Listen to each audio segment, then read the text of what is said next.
Hello, welcome to my channel. ಇನ್ನು ಯಾರೆಲ್ಲ ಈ ಚಾನೆಲ್ ನ ಸಬ್ಸ್ಕ್ರೈಬ್ ಆಗಿಲ್ಲ, ದಯವಿಟ್ಟು ಈ ಕೂಡಲೇ ಸಬ್ಸ್ಕ್ರೈಬ್ ಆಗಿ. ಅರಳುವುದೇ ಪ್ರೀತಿಯೇ.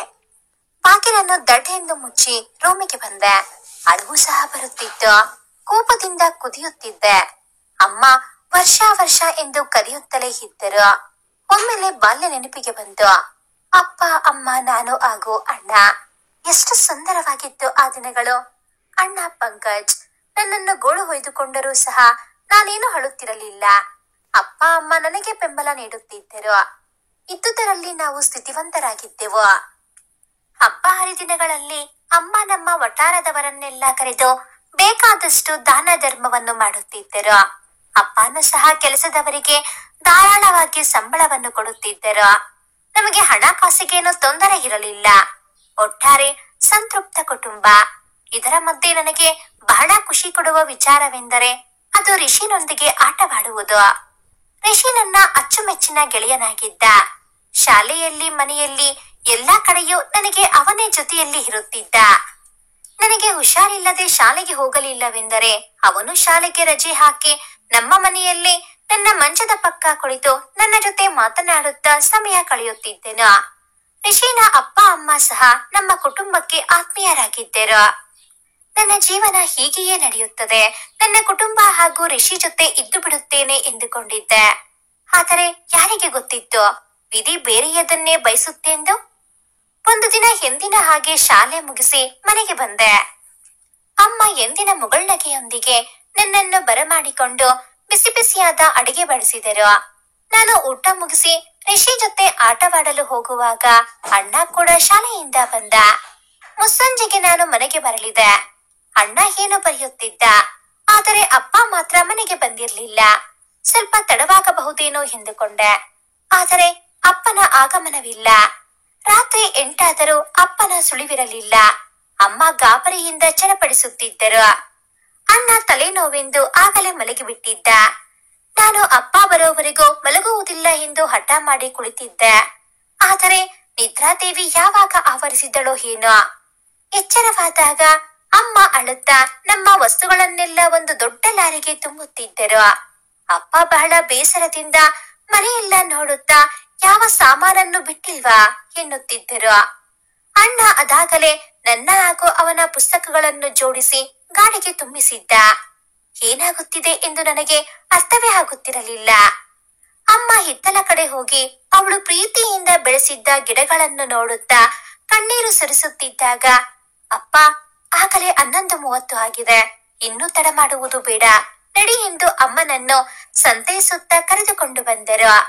ನಮ್ಮನ್ನು ಗಾಡಿಗೆ ಹತ್ತಿಸಿ ತಾವು ಹತ್ತಿ ಕುಳಿತುಕೊಂಡರು. ಸಾಮಾನುಗಳ ಮೇಲೆ ಕೂತಿದ್ದೆವು. ಅಪ್ಪ ಅಮ್ಮನನ್ನು ಸಮಾಧಾನಿಸುತ್ತಿದ್ದರು.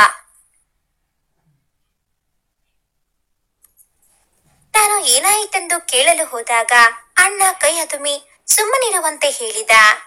ರಿಷಿಗೆ ಒಂದು ಮಾತು ಹೇಳದೆ ಹೊರಟಿದ್ದು ಬಹಳ ದುಃಖವಾಗಿತ್ತು.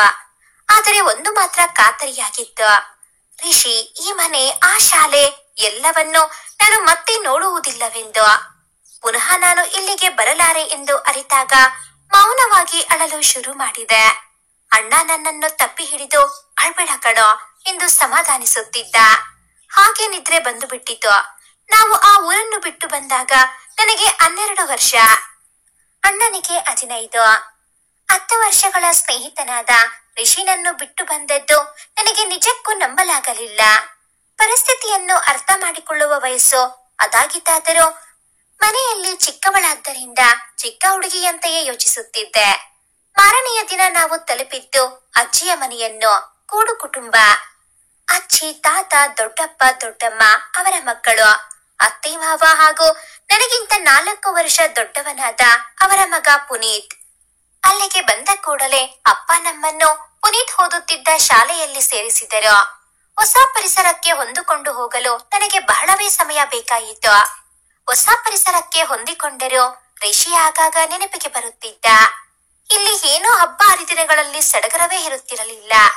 ಎಲ್ಲದರಲ್ಲೂ ನಿರುತ್ಸಾಹ ತೋರುತ್ತಿದ್ದೆ.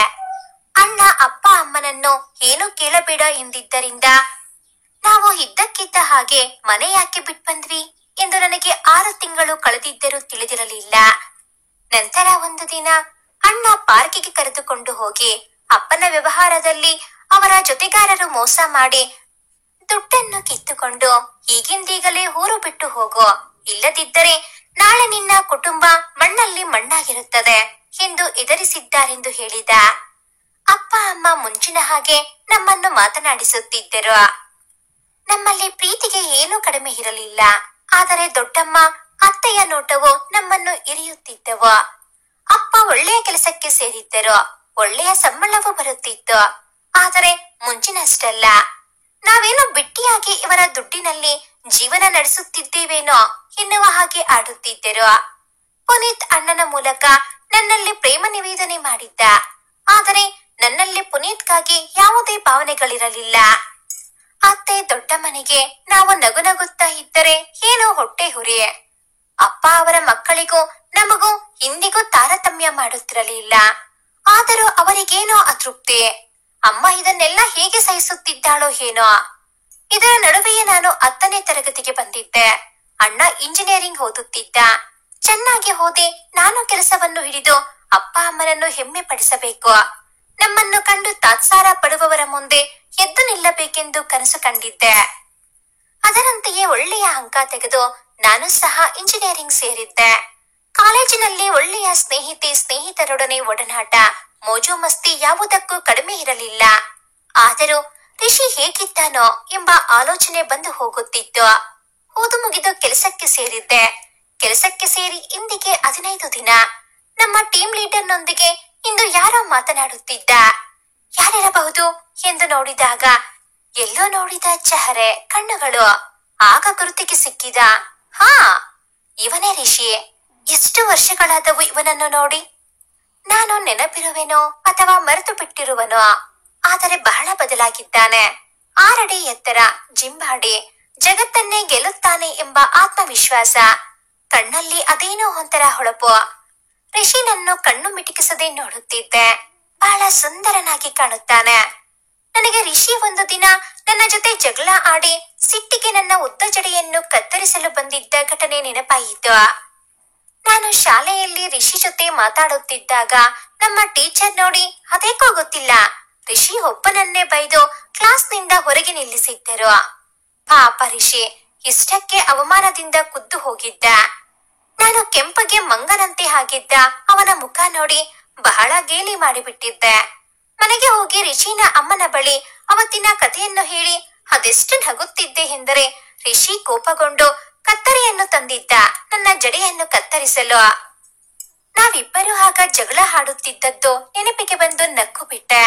ಆಗ ನಮ್ಮ ಟೀಮ್ ಲೀಡರ್ ಹಾಗೂ ರಿಷಿ ಒಂದು ಕ್ಷಣ ನನ್ನನ್ನು ದುರುಗುಟ್ಟಿ ನೋಡಿದರು. ಈಗಲೂ ಸಹ ರಿಷಿನ ಮುಖ ಹಾಗೆಯೇ ಕೆಂಪಗೆ ಆಗಿತ್ತು. ನನಗೆ ಈಗಲೂ ಸಹ ಬಹಳ ನಗು ಬಂದಿತ್ತು. ಆದರೆ ರಿಷಿಗೆ ನನ್ನ ಗುರುತು ಸಿಕ್ಕಿತಾ ಅಥವಾ ಇಲ್ಲವಾ? ನನಗೆ ಏನೂ ಮಾಡಲು ತಿಳಿಯದೆ ಕ್ಷಮಿಸಿ ಎಂದು ಹೊರಬಂದೆ. ಆಗ ನಮ್ಮ ಟೀಮ್ ಲೀಡರ್ ಬಂದು ಅವರು ನಮ್ಮ ಕಂಪನಿ MD ಮಗ ರಿಷಿಕ್ ಸರ್ ಎಂದು. ಅವರೊಡನೆ ಮಾತಾಡುತ್ತಿದ್ದಾಗ ನೀನ್ ಯಾಕೆ ನಕ್ಕಿದ್ದು? ಅವರು ಏನು ತಿಳಿದರು ಏನೋ ಎಂದಾಗ ಸಾರಿ ಸರ್, ಅವರು MD ಮಗ ಎಂದು ಗೊತ್ತಿರ್ಲಿಲ್ಲ, ಏನೋ ನೆನಪಾಗಿ ನಗು ಬಂತು ಎಂದು ತಿಪ್ಪೆ ಸಾರಿಸಿದೆ.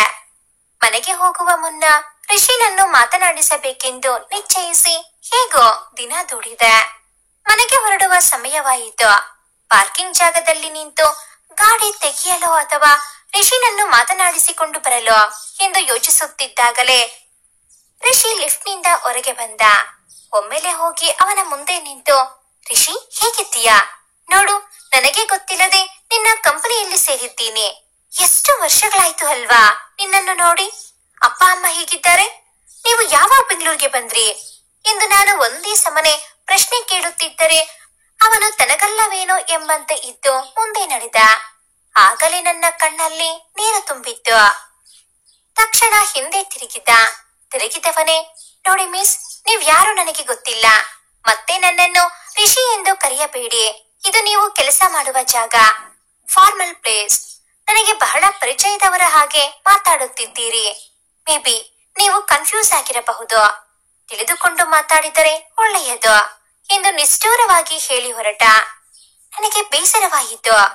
ರಿಷಿ ಹೀಗೆ ಮಾತಾಡುತ್ತಾನೆಂದು ನಾನು ಅಂದುಕೊಂಡಿರಲಿಲ್ಲ. ನನ್ನನ್ನು ಕಂಡು ಹಿಡಿಯಲು ಆಗದಿದ್ದರೆ ನಾನು ಯಾರು ಎಂದು ಕೇಳಬಹುದಿತ್ತು. ಅದನ್ನು ಬಿಟ್ಟು ಹೀಗೆ ಅನ್ನುವುದಾ? ಅಥವಾ ನಾನೇ ಇವನನ್ನು ರಿಷಿ ಎಂಬ ಭ್ರಮೆಯಲ್ಲಿ ಇದ್ದೇನಾ? ಇಲ್ಲ, ಅವನು ರಿಷಿನೇ. ಅವನ ಚಹರೆ ಏನು ನನಗೆ ತಿಳಿಯುವುದಿಲ್ವಾ? ಹೇಳದೆ ಕೇಳದೆ ಊರು ಬಿಟ್ಟು ಬಂದ ಮೇಲೆ ಇವಳನ್ನು ಏನು ಮಾತಾಡಿಸುವುದು ಎಂಬ ಧೋರಣೆಯೂ ಎನಿಸಿತು. ಮನೆಗೆ ಬರಲು ಗಾಡಿ ತೆಗೆದೆ. ರಸ್ತೆ ಮಂಜು ಮಂಜಾಗಿ ಕಾಣುತ್ತಿತ್ತು. ರಿಷಿ ಹೀಗೆ ಮಾಡಿದ್ದು ಮನಸ್ಸಿಗೆ ಬಹಳ ನೋವಾಗಿತ್ತು. ಅದು ಹೇಗೋ ಮನೆಗೆ ತಲುಪಿದೆ. ಗೇಟಿನ ಬಳಿ ಗಾಡಿ ನಿಲ್ಲಿಸಿದಾಗ ಯಾವುದೋ ಕಾರು ನನ್ನ ಹಿಂದೆಯೇ ನಿಂತಿತ್ತು. ಯಾರು ಎಂದು ಕೂಡ ನೋಡದೆ ಸಿಟ್ಟಿನಲ್ಲಿ ಒಳಗೆ ಬಂದೆ. ನನ್ನ ವರ್ತನೆ ಅಮ್ಮನಿಗೆ ಗಾಬರಿಯಾಗಿರಬೇಕು. ಅದಕ್ಕೆ ಓಡಿ ಬಂದರು. ವರ್ಷ ವರ್ಷ ಎಂದು ಕರೆಯುತ್ತಿದ್ದರು. ನಾನು ಬಾಗಿಲು ತೆಗೆಯಲಿಲ್ಲ. ಅಮ್ಮ ಕರೆಯುವುದನ್ನು ನಿಲ್ಲಿಸಿದರು. ಹೊರಗೆ ಹೋಗಿ ಅಣ್ಣನಿಗೆ ವಿಷಯ ಹೇಳಬೇಕು ಎನ್ನುವಷ್ಟರಲ್ಲಿ ಅಮ್ಮ ಮತ್ತೆ ನನ್ನನ್ನು ಕರೆಯುವುದು ಕೇಳಿಸಿತು. ಬಾಗಿಲು ತೆಗೆದು ಹೊರಬಂದೆ. ಅಮ್ಮ ಗೊಣಗುತ್ತಿದ್ದರು. ಏನಾಯ್ತು ನಿನಗೆ? ಯಾರ್ ಬಂದಿದ್ದಾರೆ ನೋಡು, ಅದ್ಯಾಕಿವತ್ ಹಾಗೆ ದುಮ್ಗುಡುತ್ತಾ ಬಂದೆ ಎನ್ನುತ್ತಿದ್ದರು. ನನ್ನನ್ನು ಹುಡುಕಿಕೊಂಡು ಯಾರು ಬಂದಿರಬಹುದು ಎಂದು ಆಶ್ಚರ್ಯದಿಂದ ವರಂಡಾಗೆ ಬಂದರೆ ರಿಷಿ ನಗುತ್ತಾ ಕುಳಿತಿದ್ದ. ಏನಮ್ಮ ಅವ್ರೆ, ನೀನ್ ಯಾರೋ ನನಗೆ ಗೊತ್ತಿಲ್ಲ ಎಂದ ತಕ್ಷಣ ಹತ್ಕೊಂಡ್ ಬರುವುದೇ? ನೀನಿನ್ನು ಹಳೆಯ ಸಿಡುಕು ಬುದ್ಧಿಯ ವರ್ಷಾಳೆ. ಅದೆಷ್ಟು ಸಿಟ್ಟು ನಿನಗೆ?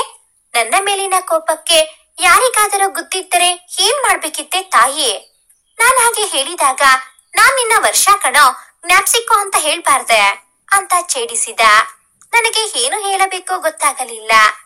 ನಾನಿವನ ವರ್ಷಾಳ ಎಂದು ಯೋಚಿಸುತ್ತಿರುವಾಗಲೇ ರಿಷಿ ಮಾತು ಮುಂದುವರೆಸಿದ. ಇವತ್ತು ನೀನು ಬಂದಾಗಲೇ ನಿನ್ನನ್ನು ನೋಡಿದೆ ವರ್ಷ. ಇಂಡೈರೆಕ್ಟ್ ಆಗಿ ಮಾತನಾಡಿಸಲು ಬಂದೆ. ನೀನ್ ನೋಡಿದರೆ ನನ್ನನ್ನು ಕಂಡು ಹಿಡಿದೇ ಬಿಟ್ಟೆ. ನಿನ್ನನ್ನು ಆಟ ಆಡಿಸೋಣ ಅಂತ ಹೀಗೆ ಮಾಡಿದೆ. ನಿನ್ನನ್ನು ಹರ್ಟ್ ಮಾಡುವುದು ನನ್ನ ಉದ್ದೇಶವಾಗಿರಲಿಲ್ಲ ಎಂದು ಹೇಳಿದಾಗ ನನಗೇನು ಹೇಳಿಕೊಳ್ಳಲಾಗದ ಖುಷಿ. ನಾನು ಹೇಳಿದೆ, ರಿಷಿ, ನಾನೇನು ಕೋಪ ಮಾಡ್ಕೊಂಡಿರ್ಲಿಲ್ಲ. ನೀನ್ ಹಾಗೆ ಹೇಳಿದಾಗ ಬಹಳ ಬೇಸರವಾಯಿತು. ಅಳುತ್ತಾ ಗಾಡಿ ಓಡಿಸುತ್ತಿದ್ದೆ. ಅದಕ್ಕೆ ಹೇಗೇಗೋ ಬಂದಿದ್ದು. ನಾನು ಯಾವಾಗ್ಲೂ ಹೀಗೇನು ಗಾಡಿ ಓಡಿಸಲ್ಲ ಎಂದು ಸಮಜಾಯಿಷಿ ನೀಡಿದೆ. ಆಗ ರಿಷಿ, ಹೌದೌದು, ಸಿಟ್ ಮಾಡ್ಕೊಂಡಿರ್ಲಿಲ್ಲ, ಅದಕ್ಕೆ ಅಲ್ವಾ ಬಾಗಿಲನ್ನು ದಡ್ ಎಂದು ಮುಚ್ಚಿಕೊಂಡಿದ್ದು ಎನ್ನುತ್ತಾ ರಿಷಿ ಕಾಫಿ ಕುಡಿದು ತನ್ನ ಮನೆಯ ಕಡೆ ಹೊರಟಾಗ ಅಮ್ಮ ಬಂದು, ಎಷ್ಟು ವರ್ಷಗಳ ನಂತರ ಬಂದಿರುವೆ, ಸ್ವಲ್ಪ ಹೊತ್ತಿದ್ದು ರಾತ್ರಿ ಊಟ ಮಾಡಿ ಹೋಗು ರಿಷಿ ಎಂದಾಗ ಅವನು, ಆಂಟಿ, ಊಟಕ್ಕೆ ಇನ್ನೊಂದು ದಿನ ಬರುತ್ತೇನೆ. ಆದರೆ ಇವತ್ತು ಅಂಕಲ್ ಮತ್ತೆ ಪಂಕಜ್ ಬರೋವರೆಗೂ ಕಾಯುತ್ತೇನೆ ಎಂದು ಹೇಳಿ ಮಾತಾಡುತ್ತಾ ಕುಳಿತ.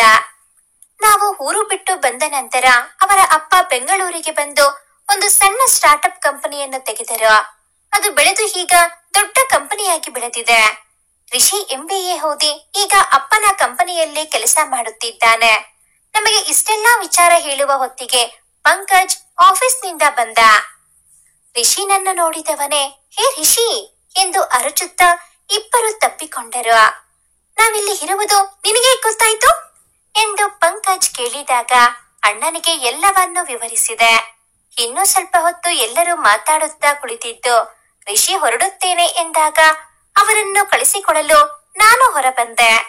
ಕಾರ್ವರೆಗೂ ನಡೆದು ರಿಷಿ ತಡಕ್ಕನೆ ನಿಂತು ನನ್ನ ಕೈ ಹಿಡಿದು, ವರ್ಷ, ನೀವು ಊರು ಬಿಟ್ಟು ಹೋದಾಗ ನಾನು ಎಷ್ಟು ಗಲಾಟೆ ಮಾಡಿದ್ದೆ ಎಂದರೆ ಅಮ್ಮ ನನ್ನನ್ನು ಸಮಾಧಾನಿಸಲು ಒಂದು ವಾರ ಸ್ಕೂಲಿಗೆ ಕಳಿಸದೆ ಮನೆಯಲ್ಲಿ ಸಮಾಧಾನ ಮಾಡಿದ್ದರು. ಅದೇಕೋ ಯಾವಾಗಲೂ ನೀನು ನೆನಪಾಗುತ್ತಿದ್ದೆ. ಈಗ ನೀನು ಮತ್ತೆ ಸಿಕ್ಕಿದ್ದೀಯಾ. ಪುನಃ ಹೇಳದೆ ಕೇಳದೆ ಎಲ್ಲೂ ಹೋಗ್ಬೇಡ ಕಡೆ. ಅಂದ ಹಾಗೆ ಯಾವಾಗಿಂದ ನೀನು ಇಷ್ಟು ಚೆನ್ನಾಗಿ ಕಾಣಲು ಶುರು ಮಾಡಿದ್ದು ಹಾ ಎಂದು ಕೇಳಿದ. ಯಾಕೆ, ನಿನಗ್ ಮಾತ್ರ ಗುಳಿ ಬೀಳುತ್ತದೆ, ನೀನ್ ಮಾತ್ರ ಚೆನ್ನಾಗಿ ಕಾಣ್ಬೇಕಾ? ನನಗೆ ಗುಳಿ ಬೀಳದಿದ್ದರೂ ನಾನು ಚೆನ್ನಾಗಿಯೇ ಕಾಣುತ್ತೇನೆ, ಹೋಗೋ ಎಂದು ಮೂತಿ ತಿರವಿದೆ. ರಿಷಿ ಒಮ್ಮೆ ನಕ್ಕು ನನ್ನ ಕಣ್ಣಲ್ಲಿ ಕಣ್ಣಿಟ್ಟು, ಮತ್ತೆ ಎಲ್ಲಿಗೂ ಹೋಗಬೇಡ ಕಡೆ, ನನಗೆ ಹೇಳದೆ ಹೋದೆಯೋ ನೋಡ್ ನಿನ್ನ ಎಂದು ನಸುನಕ್ಕು ಕಾರತ್ತಿ ಹೊರಟ. ರಿಷಿನನ್ನು ನೋಡಿದ ಖುಷಿಯಲ್ಲಿ ನನಗೆ ಸರಿಯಾಗಿ ಊಟವೂ ಸೇರಲಿಲ್ಲ. ಆದರೆ ನಿದ್ದೆ ಕೆಡಿಸುವ ತಂತ್ರವನ್ನು ನಮ್ಮ ಅತ್ತೆ ಮಾಡುತ್ತಾರೆ ಎಂಬ ಸಣ್ಣ ಸುಳಿವು ಇರಲಿಲ್ಲ. ರಿಷಿನನ್ನು ಬೀಳ್ಕೊಟ್ಟು ಒಳಗೆ ಬಂದೆ. ನನಗ್ಯಾವ ಪರಿವೆಯೂ ಇರಲಿಲ್ಲ. ಬಾಲ್ಯದ ಗೆಳೆಯ ಮತ್ತೆ ಸಿಕ್ಕ ಸಂತೋಷವಿತ್ತು. ನನ್ನ ಸಂತೋಷವನ್ನು ವಿವರಿಸಲು ಪದಗಳು ಸಿಗುತ್ತಿರಲಿಲ್ಲ. ಕುಡಿದು ಕುಪ್ಪಳಿಸಬೇಕು ಎಂದೆನಿಸುತ್ತಿತ್ತು. ಎಲ್ಲರದು ಊಟ ಮುಗಿದು ಇನ್ನೇನು ಮಲಗಬೇಕು ಅಂದುಕೊಂಡು ರೂಮಿಗೆ ಹೋಗುವಷ್ಟರಲ್ಲಿ ಅತ್ತೆ ನಮ್ಮೆಲ್ಲರನ್ನು ಕರೆದರು. ಇಷ್ಟೊತ್ತಿನಲ್ಲಿ ಇವಮ್ಮ ಏನ್ ಹೇಳಿ ಯಾರ ನೆಮ್ಮದಿ ಕೆಡಿಸುತ್ತಾಳೋ? ತಾನು ಚೆನ್ನಾಗಿದ್ದರೂ ಬೇರೆಯವರ ಮೇಲೆ ಹೊಟ್ಟೆ ಕಿಚ್ಚೋ, ಅದೆಷ್ಟು ಕುಲ್ಲು ಬುದ್ಧಿಯೋ ಎಂದು ಸುಮ್ಮನೆ ಬಂದು ಕೂತೆ. ಆಗ ಅತ್ತೆ ಅಜ್ಜಿ ತಾತನ ಜೊತೆ ಮಾತಾಡಿ ನಾನೊಂದು ತೀರ್ಮಾನ ಮಾಡಿದ್ದೇನೆ. ನಮ್ಮ ಪುನೀತ್ಗೆ ವರ್ಷಾಳನ್ನು ತಂದುಕೊಳ್ಳುವುದೆಂದು. ಇದನ್ನು ಯೋಚನೆ ಮಾಡಿ ಮದುವೆ ಯಾವಾಗ ಇಟ್ಟುಕೊಳ್ಳುವುದೆಂದು ತೀರ್ಮಾನಿಸೋಣ. ಹೇಗೂ ಅವಳು ನಮ್ಮವಳೆ, ಬೇರೆ ಮನೆಗೆ ಕೊಟ್ಟ ಹಾಗೆ ಅನ್ನಿಸುವುದಿಲ್ಲ. ನಿಮಗೂ ಮಗಳು ಕಣ್ಣ ಮುಂದೆಯೇ ಇರುತ್ತಾಳೆ ಅಲ್ವೇ ಅಣ್ಣ ಎಂದಾಗ ನನ್ನ ಸಂತೋಷವೆಲ್ಲ ಜರ್ರನೆ ಇಳಿದು ಹೋಗಿತ್ತು. ಗರ ಪಡೆದಂತಾಯಿತು ನನ್ನ ಸ್ಥಿತಿ. ಅಲ್ಲ, ಇವರೆಲ್ಲ ಅದು ಹೇಗೆ ತೀರ್ಮಾನಿಸುತ್ತಾರೆ? ಮದುವೆ ಹೆಣ್ಣು ನಾನಲ್ಲವೇ? ನನಗೇನು ನಾನು ಮದುವೆಯಾಗುವ ಹುಡುಗನ ಬಗ್ಗೆ ಕನಸುಗಳು ಇರುವುದಿಲ್ಲವೇ ಎಂದು ಯೋಚಿಸುತ್ತಿದ್ದಾಗ ಪುನೀತ್ ನನ್ನನ್ನು ನೋಡಿ ಹಲ್ಲು ಕಿರಿಯುತ್ತಿದ್ದ. ನನ್ನನ್ನು ಮದುವೆಯಾಗಲೇಬೇಕೆಂದು ಹಠಕ್ಕೆ ಬಿದ್ದವನಂತೆ ಕಾಣುತ್ತಿದ್ದ. ಮನೆಯವರೆಲ್ಲರ ಮೇಲೂ ಸಿಟ್ಟು ಬಂತು ನನಗೆ. ಏನೂ ಮಾತಾಡದೆ ಎದ್ದು ಬಂದೆ. ಅಪ್ಪ, ಅಮ್ಮ, ಅಣ್ಣ ಎಲ್ಲರೂ ನನ್ನ ಹಿಂದೆಯೇ ಬಂದರು. ನನಗೆ ಸಿಟ್ಟು ಬಂದಿರುವುದು ಅವರಿಗೆ ಅರ್ಥವಾಗಿತ್ತು. ಅಪ್ಪ ಮಾತು ಶುರು ಮಾಡುವ ಮೊದಲೇ ನಾನು ಮಾತಾಡಲು ಶುರು ಮಾಡಿದೆ. ಇವರೇ ನಿರ್ಧಾರ ತೆಗೆದುಕೊಳ್ಳುವುದಕ್ಕೆ ನನ್ನ ಏನೆಂದುಕೊಂಡಿದ್ದಾರೆ? ಸೈನ್ಸ್ ಪ್ರಕಾರ ಸಂಬಂಧಿಗಳನ್ನು ಮದುವೆಯಾಗಬಾರದು. ಹುಟ್ಟುವ ಮಕ್ಕಳು ಅಂಗವಿಕಲರಾಗುವ ಸಾಧ್ಯತೆ ಇರುತ್ತದೆ. ಮತ್ತು ಪುನೀತ್ ನನ್ನೇ ಮದುವೆಯಾಗುವ ದರ್ದು ನನಗೇನೂ ಇಲ್ಲ. ನನಗೆ ಅವನು ಇಷ್ಟವೂ ಇಲ್ಲ. ಅವನು ಸಹ ಅವರ ಅಪ್ಪ ಅಮ್ಮನಂತೆ ಹಣ ಸಂಪಾದಿಸುವ ಪಿಸಾಚಿ. ಮಾನವೀಯತೆ ಎಂಬ ಪದವೇ ಗೊತ್ತಿಲ್ಲ. ಭಾವನೆಗಳೆಂದರೇನು ಎಂದೂ ಗೊತ್ತಿಲ್ಲ. ಅಲ್ಲದೆ ಈಗಲೇ ಮದುವೆ ಮಾಡಿಕೊಳ್ಳುವ ಯೋಚನೆಯೂ ಇಲ್ಲ. ಒಬ್ಬರನ್ನೊಬ್ಬರು ಅರ್ಥ ಮಾಡಿಕೊಳ್ಳದೆ ಯಾರೋ ಹೇಳಿದರೆಂದು ಮದುವೆಯಾದರೆ ನಮ್ಮಿಬ್ಬರ ನಡುವೆ ಬರುವ ಮನಸ್ತಾಪ ಹಾಗೂ ಜಗಳಗಳನ್ನು ನಿಭಾಯಿಸಲು ನಾನು ತಯಾರಿಲ್ಲ. ಜಗಳ ಮಾಡಿಕೊಂಡು ವಿಚ್ಛೇದನ ಕೊಡುವ ಸಂಭ್ರಮಕ್ಕೆ ಯಾಕೆ ಮದುವೆ? ಒಮ್ಮೆ ಮದುವೆಯಾದರೆ ಏನೇ ಕಷ್ಟ ಬಂದರೂ ಒಬ್ಬರನ್ನೊಬ್ಬರು ಬಿಟ್ಟುಕೊಡದೆ ಸಾಮರಸ್ಯದಿಂದ ಜೀವನ ನಡೆಸಬೇಕು. ಅದು ಪುನೀತ್ನನ್ನು ಮದುವೆಯಾದರೆ ಸಾಧ್ಯವಿಲ್ಲ ಅಪ್ಪ. ನನಗೆ ಈ ಮದುವೆ ಬೇಡ, ಅರ್ಥ ಮಾಡ್ಕೊಳ್ಳಿ ಅಪ್ಪ ಪ್ಲೀಸ್ ಎನ್ನುವಾಗ ನನ್ನ ಕಣ್ಣು ತುಂಬಿ ಬಂದಿತ್ತು. ಜೋರಾಗಿ ಅಳು ಬರುತ್ತಿತ್ತು. ಅಷ್ಟರಲ್ಲಿ ಅಣ್ಣ ಪಂಕಜ್ ನನ್ನ ಕೈ ಹಿಡಿದು, ವರ್ಷ ಅಳ್ಬೇಡ್ವೆ, ನೀನ್ ಅತ್ತರೆ ಅಪ್ಪ ಅಮ್ಮನಿಗೆ ತುಂಬಾ ಬೇಜಾರಾಗುತ್ತದೆ. ಅಪ್ಪ ಅಮ್ಮನಿಗೂ ಅತ್ತೆ ಹೇಳಿದಾಗಲೇ ವಿಷಯ ತಿಳಿದಿದ್ದು. ನೀನೇನು ಚಿಂತೆ ಮಾಡ್ಬೇಡ. ಅಪ್ಪ ಹೇಗಾದರೂ ಮಾಡಿ ಮದುವೆ ಮಾತುಕತೆಯನ್ನು ಮುಂದಕ್ಕೆ ಹಾಕಿಸುತ್ತಾರೆ. ಅಷ್ಟರಲ್ಲಿ ನಾವು ಬೇರೆ ಏನನ್ನಾದರೂ ಯೋಚಿಸೋಣ ಅಲ್ವೇ ಅಪ್ಪ ಎಂದಾಗ ಅಪ್ಪ, ಹೂನಮ್ಮ, ನನ್ನ ತಂಗಿ ಈಗಲೇ ನಿನ್ನ ಮುಂದೆಯೇ ನನಗೂ ಹೇಳಿದ್ದು. ನಿನಗೆ ಇಷ್ಟ ಇಲ್ಲದಿದ್ದರೆ ಈ ಮದುವೆ ಬೇಡ ಬಿಡಮ್ಮ ಎಂದು ಸಮಾಧಾನ ಮಾಡಿದರು. ಈಗಲಾದರೂ ಸ್ವಲ್ಪ ನಕ್ಕು ನೆಮ್ಮದಿಯಾಗಿ ನಿದ್ದೆ ಮಾಡು ವರ್ಷ. ನಾಳೆ ಆಫೀಸ್ಗೆ ಲೇಟ್ ಆಗಿ ಹೋಗ್ಬೇಡ, ಈಗ ಮಲಗು ಎನ್ನುತ್ತಾ ಅಮ್ಮ ನಸುನಕ್ಕರು. ನನಗೆ ಸ್ವಲ್ಪ ನಿರಾಳವೆನಿಸಿತು. ಎಲ್ಲರೂ ಮಲಗಲು ಎದ್ದು ಹೋದರು. ನಾನೊಬ್ಬಳೇ ಹಾಸಿಗೆಯಲ್ಲಿ ಬೋರಲಾಗಿ ಮಲಗಿದ್ದೆ. ನಿದ್ದೆ ಬರುವ ಲಕ್ಷಣಗಳು ಇರಲಿಲ್ಲ. ಇವೆಲ್ಲ ರಿಷಿಗೆ ಹೇಳಬೇಕೆನಿಸಿತು. ಛೆ, ಆದರೆ ಅವನ ಫೋನ್ ನಂಬರ್ ಕೇಳಲಿಲ್ಲ ಇವತ್ತು. ಎಂತ ಪೆದ್ದು ಕೆಲಸ ಮಾಡಿದೆ. ಆದರೆ ಅವನಿಗೆ ನನ್ನ ಕಥೆಯನ್ನೆಲ್ಲ ಕೇಳಲು ಮನಸ್ಸಿರುತ್ತದೋ ಇಲ್ಲವೋ? ಮೊದಲಿನ ರಿಷಿ ಹೌದೋ ಅಲ್ಲವೋ ಎನಿಸಿತು. ರಿಷಿ ಬದಲಾಗಿದ್ದಾನ? ಇವತ್ತು ಹಾಗೇನೂ ಅನಿಸಲಿಲ್ಲ. ನಾಳೆ ನೋಡೋಣ ಎಂದು ಯೋಚಿಸುತ್ತಿದ್ದಾಗಲೇ ನಿದ್ದೆ ಬಂದು ಬಿಟ್ಟಿತು. ಬೆಳಗ್ಗೆ ಅಮ್ಮನ ಕೂಗಿಗೆ ಎದ್ದು ಬೇಗ ಬೇಗ ಆಫೀಸ್ಗೆ ಹೊರಟೆ. ಆಫೀಸ್ನಲ್ಲಿ ರಿಷಿ ಕಾಣಲಿಲ್ಲ. ಬಹುಶಃ ತಡವಾಗಿ ಬರಬಹುದೇನೋ ಎಂದು ನನ್ನ ಕೆಲಸ ಮುಂದುವರಿಸಿದೆ. ಮಧ್ಯಾಹ್ನ ಆದರೂ ರಿಷಿನ ಸುಳಿವಿರಲಿಲ್ಲ. ಇವನಿಗೆ ತಮ್ಮದೇ ಕಂಪನಿ ಎಂದು ಬೇಜವಾಬ್ದಾರಿ ಇರಬೇಕು. ಸಿಗ್ಲಿ, ತರಾಟೆಗೆ ತೆಗೆದುಕೊಳ್ಳುವೆ. ಆದರೂ ಪಾಪ ಹೊರಗೆಲ್ಲೋ ಹೋಗಿರಬಹುದು ಎಂದು ಸುಮ್ಮನಾದೆ. ಕೆಲಸ ಮುಗಿಸಿಕೊಂಡು ಮನೆಗೆ ಹೋಗುವ ಸಮಯವಾದರೂ ರಿಷಿ ಕಾಣಲಿಲ್ಲ. ಹೇಗೋ ತುಂಬಾ ಬೇಸರವಾಯಿತು. ಮನೆಗೆ ಹೋಗಲು ಪಾರ್ಕಿಂಗ್ ನತ್ತ ಬಂದೆ. ನೋಡಿದರೆ ರಿಷಿ ನನ್ನ ಗಾಡಿಯ ಮೇಲೆ ಕುಳಿತಿದ್ದ. ನಾನು ಮಾತನಾಡುವ ಮೊದಲೇ, ವರ್ಷ ನನ್ ಜೊತೆ ಬಾ ಎಂದ. ನಾನು ಎಲ್ಲಿಗೆ, ಏನ್ ವಿಷಯ ಎಂದೆ. ಹೇಗೋ ಅವನ ಕಣ್ಣಲ್ಲಿ ನೀರು ತುಂಬಿತ್ತು. ನನಗೆ ಗಾಬರಿಯಾಯಿತು. ನಾನೇನಾದರೂ ತಪ್ಪು ಕೇಳಿದೆನಾ ಅನಿಸಿತು. ರಿಷಿ ಏನಾಯ್ತು ಎಂದಾಗ, ರಿಷಿ ಈಗ ಏನೂ ಕೇಳಬೇಡ ವರ್ಷ, ಸುಮ್ಮನೆ ನನ್ನ ಜೊತೆ ಬಾ ಎಂದನು. ಏನೋ ಆಗಿರುವುದಂತೂ ಖಚಿತವಾಯಿತು. ತಲೆಯಲ್ಲಿ ಗೊಂದಲ, ಏನಿರಬಹುದು ವಿಷಯ ಎಂದು ಯೋಚಿಸುತ್ತಲೇ ರಿಷಿನ ಗಾಡಿ ಹತ್ತಿದೆ. ದಾರಿ ಮಧ್ಯದಲ್ಲಿ ಯಾವುದೇ ಮಾತಿರಲಿಲ್ಲ. ಅವನಿಗೆ ಮಾತು ಬೇಕಾಗೂ ಇರಲಿಲ್ಲ ಅನಿಸುತ್ತದೆ. ಗಾಡಿ ಸೀದಾ ದೊಡ್ಡ ಮಲ್ಟಿ ಸ್ಪೆಷಾಲಿಟಿ ಹಾಸ್ಪಿಟಲ್ ಮುಂದೆ ನಿಂತಿತು. ನನಗೆ ಗಾಬರಿಯಾಯಿತು. ಯಾರಿಗೋ ಏನೋ ತೊಂದರೆ ಆಗಿದೆ. ಹಾಗೆ ಆಗದಿರಲಪ್ಪ ದೇವರೇ ಎಂದು ಬೇಡಿಕೊಳ್ಳುತ್ತಲೇ ಆಸ್ಪತ್ರೆ ಒಳಗೆ ಬಂದೆವು. ರಿಷಿ ಸುಮ್ಮನಿದ್ದ. ಆಸ್ಪತ್ರೆಯಲ್ಲಿ ಅಪ್ಪ, ಅಮ್ಮ ಹಾಗೂ ರಿಷಿನ ಅಪ್ಪ ಸಂತೋಷ್ ಇದ್ದರು. ಎಲ್ಲರೂ ಶಾಕ್ಗೆ ಒಳಗಾದವರಂತೆ ಕಾಣುತ್ತಿದ್ದರು.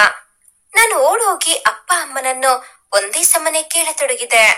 ಅಪ್ಪ, ಯಾಕೆಲ್ಲರೂ ಇಲ್ಲಿದ್ದೀರಾ? ಅಜ್ಜಿಗೇನಾದ್ರೂ ತೊಂದರೆ ಆಯಿತೆ? ಯಾರಿಗೂ ಏನು ತೊಂದರೆ ಆಗಿಲ್ಲ ತಾನೇ?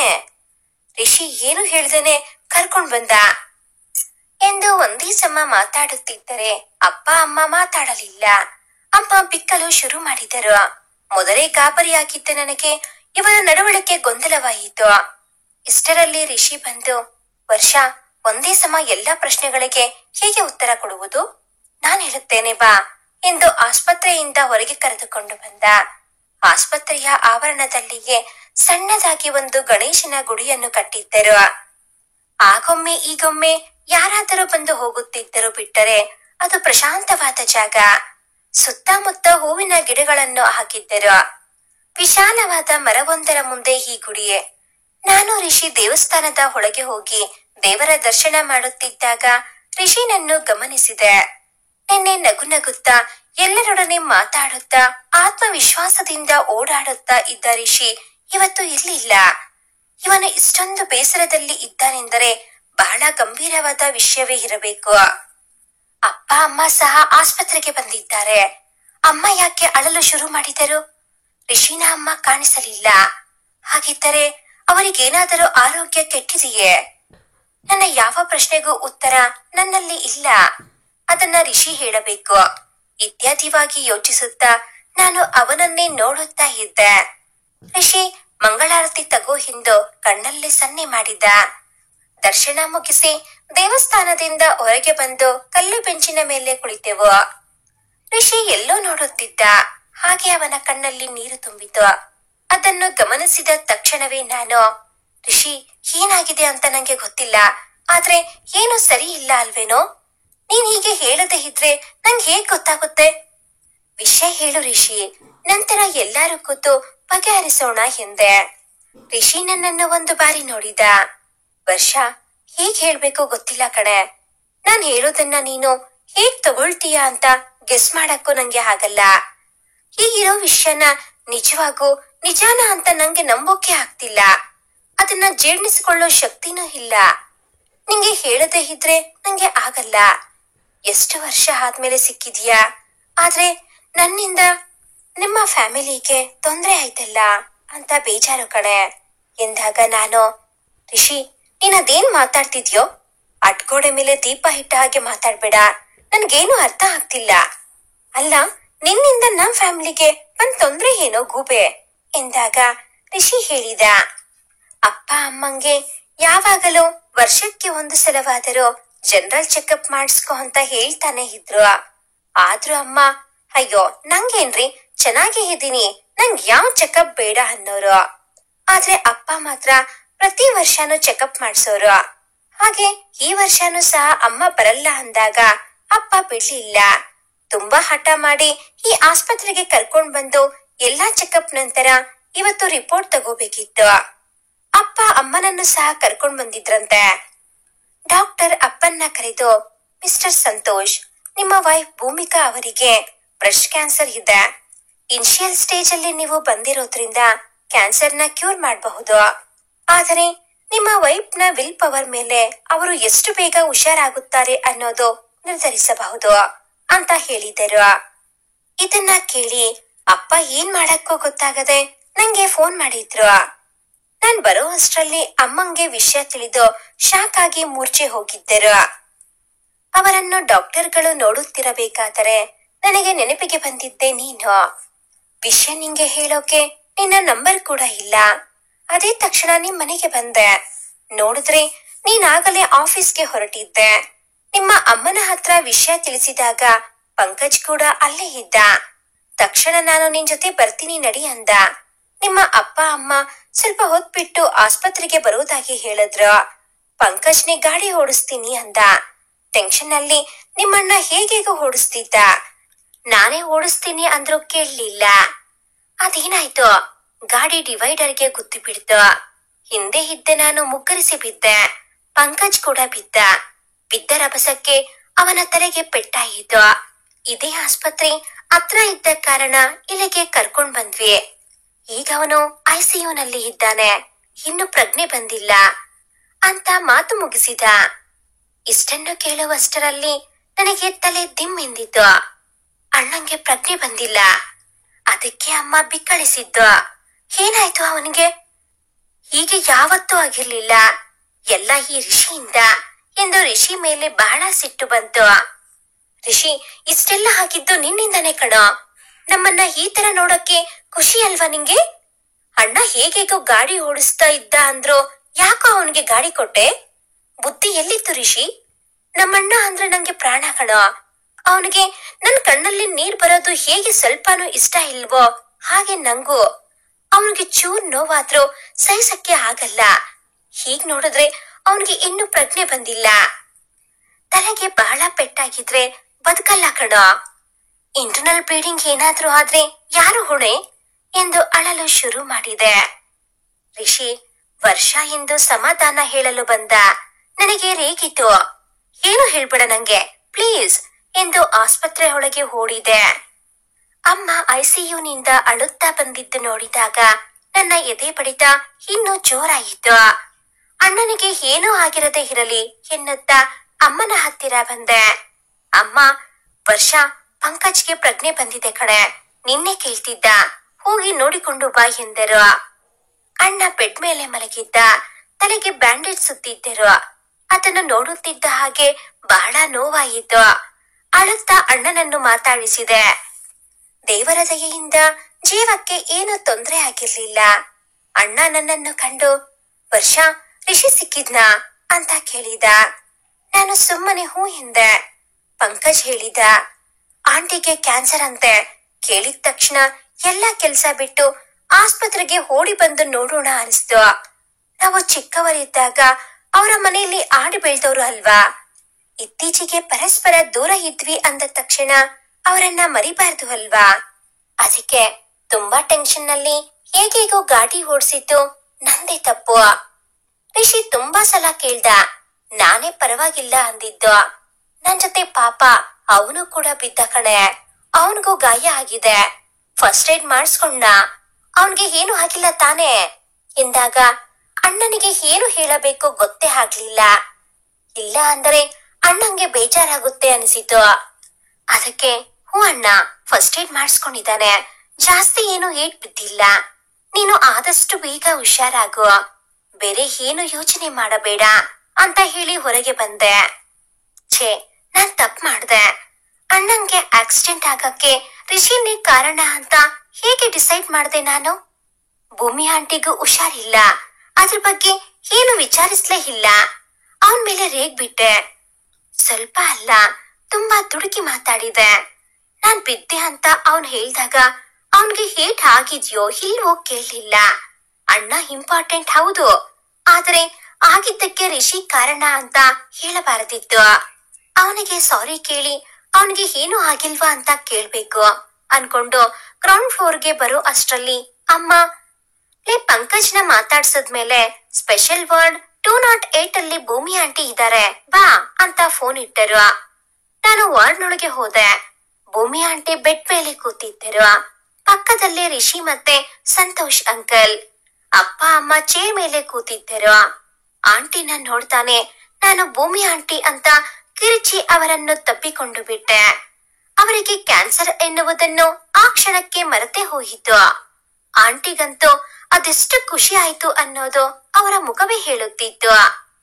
ಎಷ್ಟು ವರ್ಷ ಆಯ್ತು ವರ್ಷ ನಿನ್ನನ್ನು ನೋಡಿ, ಆದ್ರೂ ಈ ಆಂಟಿನ ನೆನ್ಪಲ್ಲಿ ಇಟ್ಕೊಂಡಿದೀಯಲ್ಲೇ, ತುಂಬಾ ಖುಷಿ ಆಯ್ತು ನಿನ್ನ ನೋಡಿದ್ದು. ರಿಷಿ ನಿನ್ನೆ ನೀ ಸಿಕ್ಕಿದ್ದನ್ನ ಹೇಳ್ತಾ ಇದ್ದ. ಅವನೇನೋ ನಿಂಗೆ ನೀನ್ ಯಾರೋ ಗೊತ್ತಿಲ್ಲ ಅಂದ ತಕ್ಷಣ ಹಳುತ್ತಾ ಹೊರಟೆ ಬಿಟ್ಟಿಯಂತೆ. ಸಾರಿ ಕಣಮ್ಮ, ಅವನ್ ಸ್ವಲ್ಪ ಹಾಗೆ, ನಿನ್ನ ನೋಡಿದ್ರೆ ತುಂಟಾಟ ಮಾಡ್ತಾನೆ.